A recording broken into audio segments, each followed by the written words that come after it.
معانا سمك مكرونه الرفيعه الصغيره دي، غسلناها ونضفناها. هنا التتبيله معايا توم وكزبره وكمون وليمون وخل وملح وفلفل، معلقه هريسه.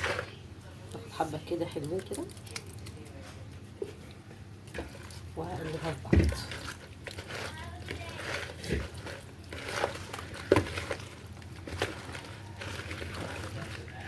هسيبها شويه قبل التحمير وهوريكم هنحمرها ازاي. دول اللي هم مكرونه ومرجان صغيرين كده زي ما انتم شايفين، عايزينهم يطلعوا مقرمشين في تحميرهم كده يبقوا كريسبي. معايا هنا معلقه نشا، انا طبعا تبلت كده بعد التتبيله، معلقه رده وشويه الدقيق، وهبتدي اغلفهم في بعض كله كده.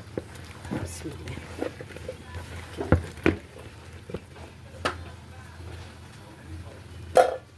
هغلفها في بعض كده، وعايزه زيت غزير وطاسه حاميه، نار حاميه. نزود كمان معلقه دقيق كده. بسم الله. بصي هقلبها في بعضها كده بالشكل ده عشان كله يتشرب في الدقيق.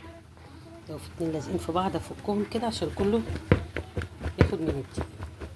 بس كده يا حبايبي، عايزه نار حاميه وزيت غزير، وهتشوفوا بقى السمك الجميل ده لما يتحمر يبقى كريسبي وجميل ازاي مع بعض.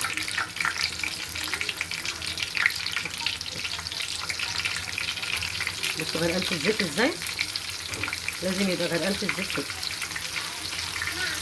تحطي حبه زيت صغيرين وبعدين تقولي ايه السمك ما اتحمرش كويس، لا السمك عايز زيت غزير.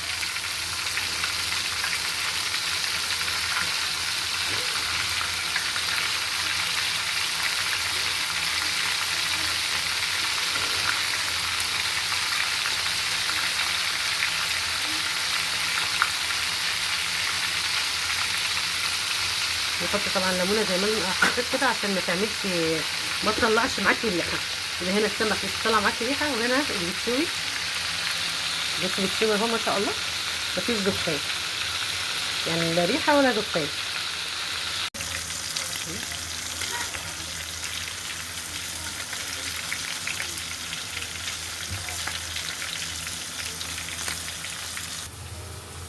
بسم الله. السمكيه السمكيه ما شاء الله سامعين يا حبايبي السمك مقرمش ازاي، سخنه. يبقى الف هنا وشفا.